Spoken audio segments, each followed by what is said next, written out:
Basta, buti nandito. Ibalik natin sa kanya ang kulam.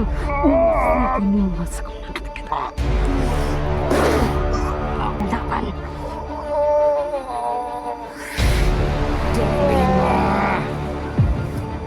Katawa mo na!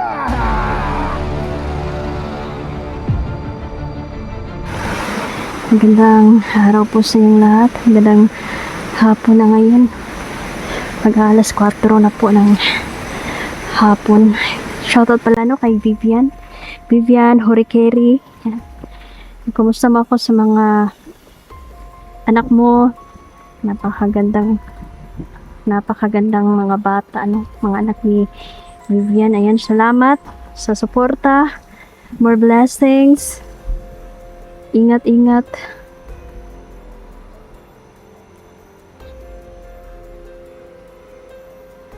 Naririnig niyo po ba? Grabe ang lakas po ng kulong na yun.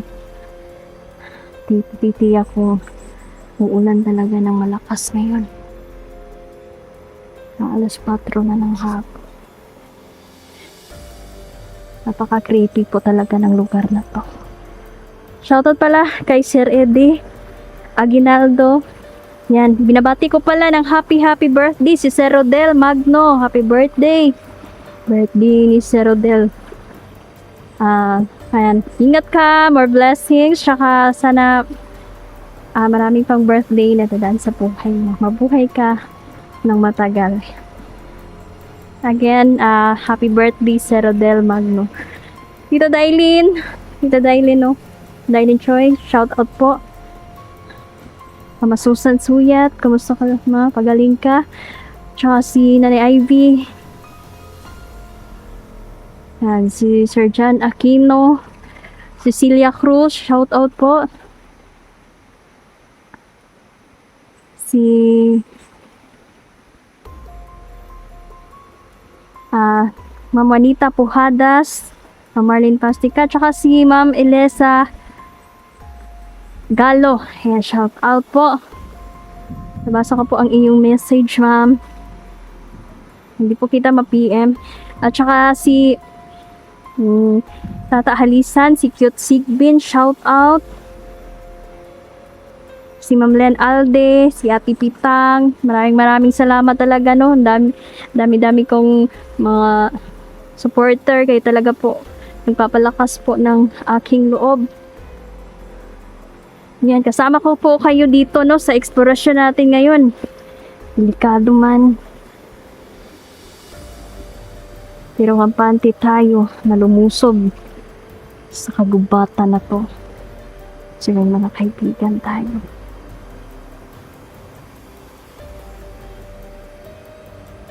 Kakakilabot ang lugar na to. Hindi lang mga bandido ang nandito eh. May mga masaasamang elemento. Kahapon lang, nag-explore ako. May nakita akong matanda, nangangahoy kasi siya. Pansin ko sa kanya na sobrang pagod niya. Pabalik-balik lang po talaga siya sa kanyang dinadaanan. Buti nakita ko siya. Binuangan din siya, no? Niloloko talaga siya ng 10 na 20, hindi siya pinapauwi. Kaya, buti nakita ko siya. At kinontra ko yung ginawa ng mga itim na 20 sa kanya. Pinaglalaroan kasi siya. Luwi kayo, nangahoy lang si Lolo. No? Sana makita ako siya sa pagbalik ko doon. No?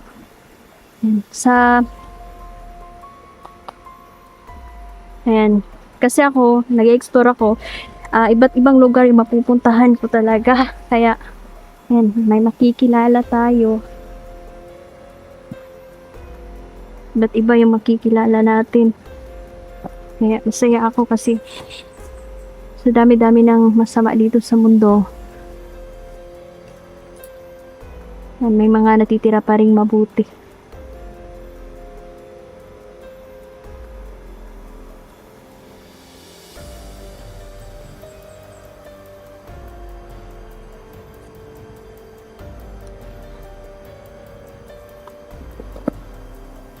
Slide delikado kasi palagi dito umuulan. Bumigay ngayon.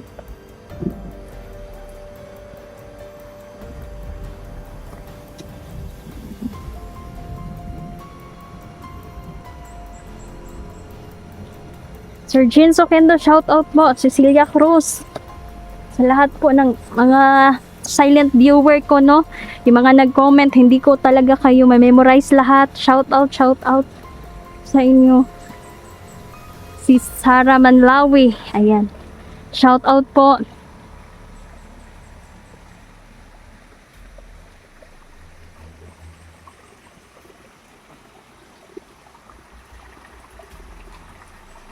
At saka si Mami Aida Dance Channel. Ayan, kumusta? Si Ma'am Lorna Villa Gonzalo, no? Shout out sa Ate Lorna, kumusta? Ayan, si Ate Tita, kumusta po? Si Ma'am Elena Langli.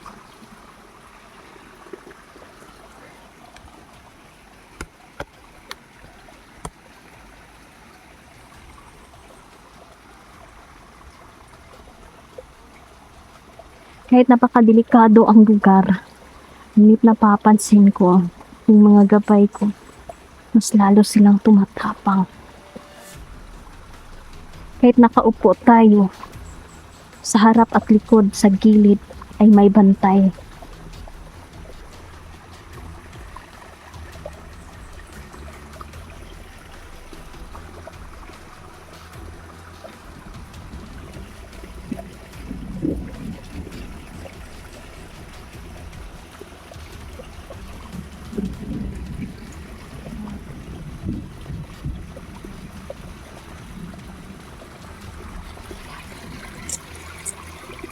Nandito na sila.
Uusapan nila na merong bagong armas silang paparating.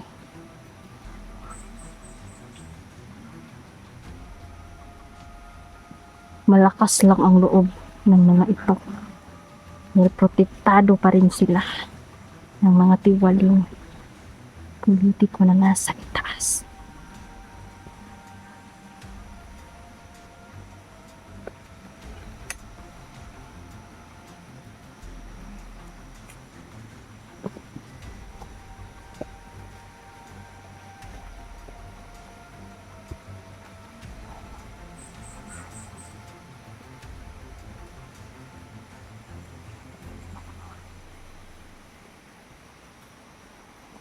Dami pala silang kasamahan.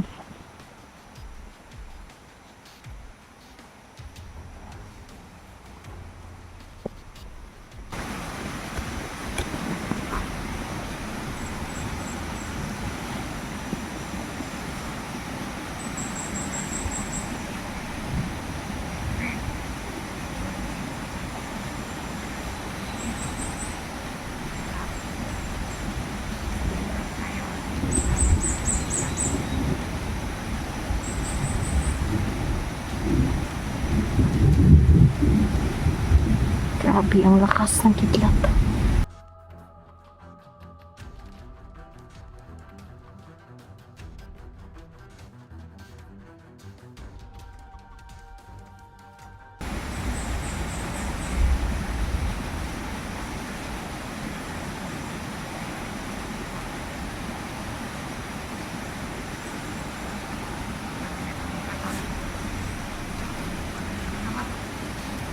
Kahit malayo tayo pero naririnig natin ang kanilang pinag-uusapan. Kukuha ako ng mga impormasyon.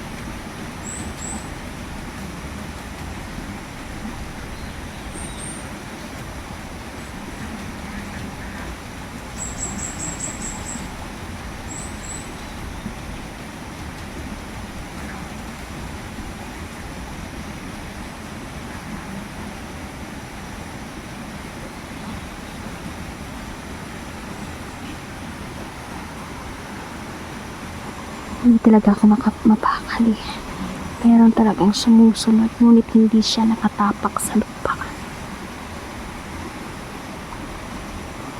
Lumulutang siya. Nasa paligid lang. Hindi lang rebelde ang gustong umatake sa atin.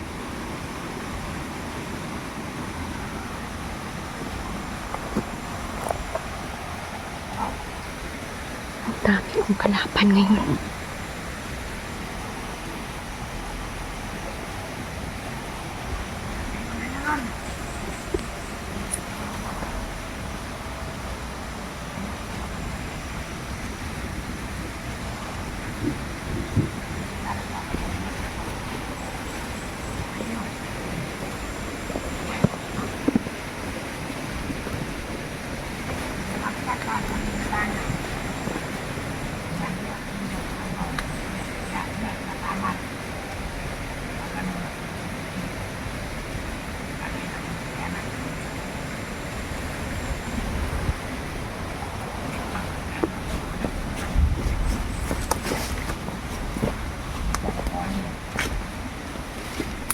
Perbuatan atau dia nak.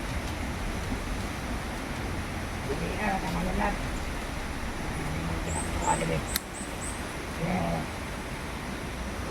Sama tak kenal banyak. Oh iya, dia masih niat. Nah, kita kenal. Aku dia sama. Masyadong madaldal ang mga ritual.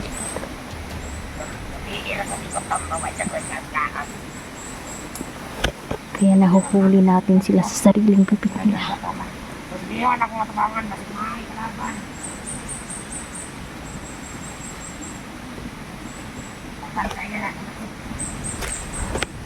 Pagkaawayin natin ang mga to. Ito ang kapangyarihan ng hipnotismo. Mag-away-away kayo.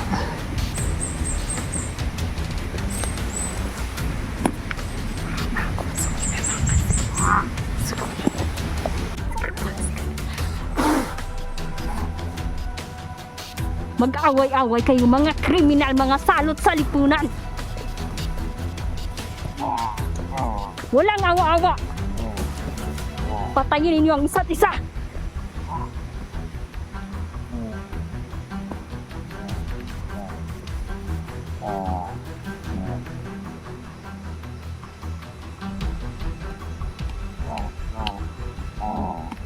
Baldiin na ninyo ang inyong mga leeg.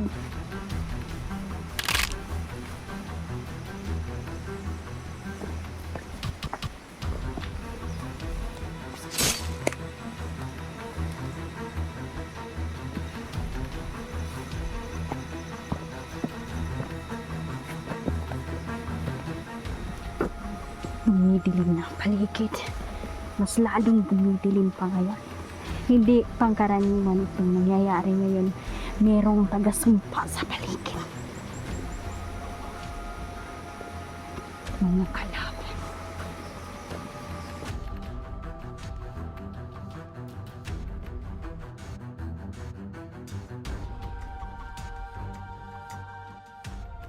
Aswang.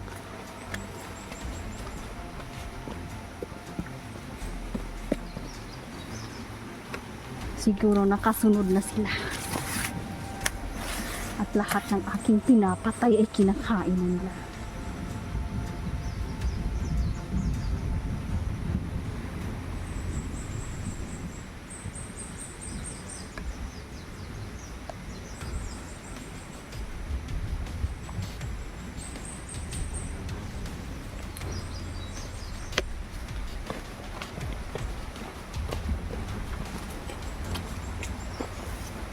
Nakakakilabot. Nakaramdam ako ng kakaiba.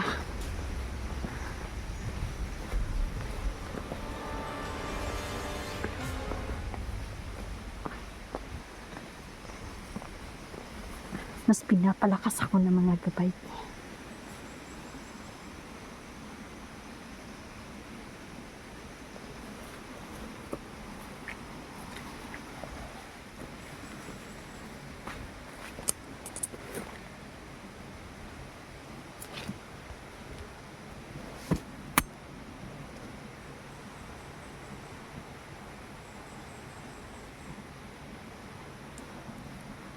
Napakatarik nito. Kailangan kong makapunta sa ibabaw. Nagtitiyak ko na maraming kalaban ang nandyan.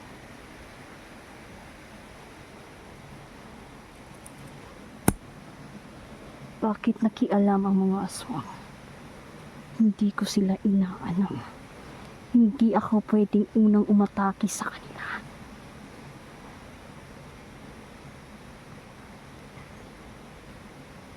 Binibigyan ko pa sila ng pagkakataon. Ngunit umiba yata ang kanilang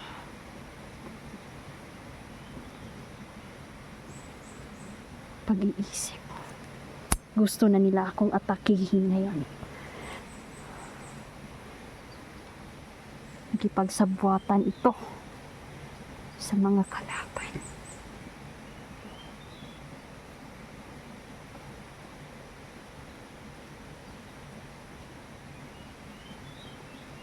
Naririnig ko ang huni ng ibon at ito'y alaka ng wakwak.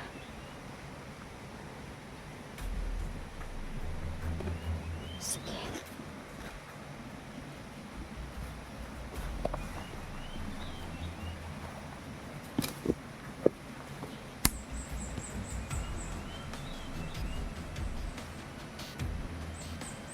Ang ay isang ibon lamang na inaalagaan ng aso.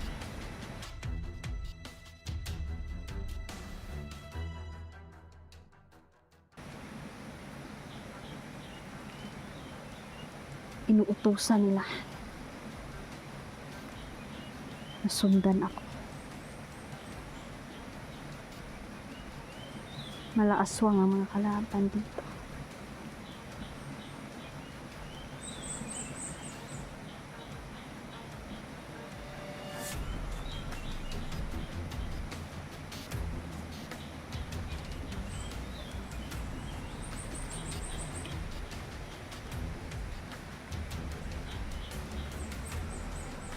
Malakas ang kalaban, nawawala sila. Parang nakipagsabuatan sila sa kakayahan ng mga ito. Alam niyo po, hindi naman lahat ng aswang ay masama. Yung aswang din naman na mabubuti. Huwag lang silang hamunin sa paraan na ikagagalit nila. Iba noon at iba ngayon.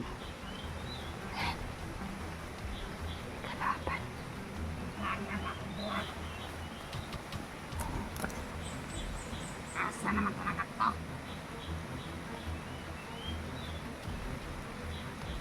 Hindi ko trabaho ko matulad.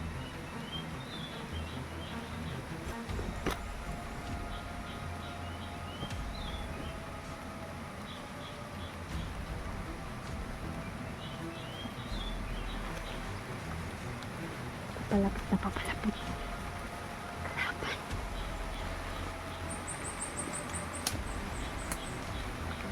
Napakalakas ng orasyon niya. Malaaswang kayo ha. Mamamatay kayo!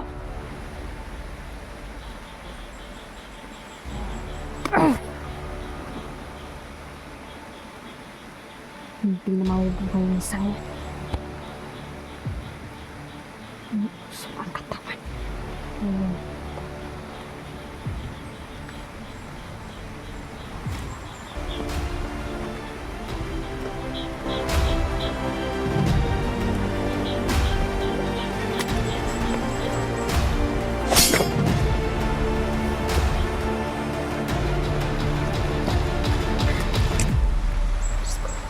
Ang lakas ng ulan.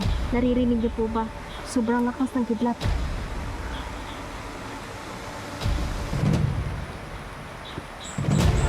Hindi karaniwan ang ating kalaban dito. Pinapalakas nila kanilang itim. Ay mahika.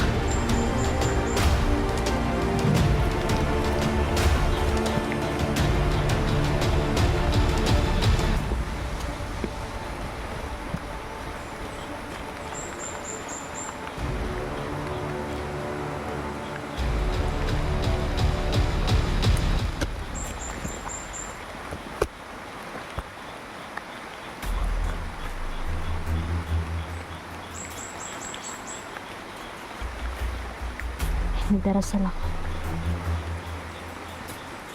para mas lumakas pa ang aking orasyon.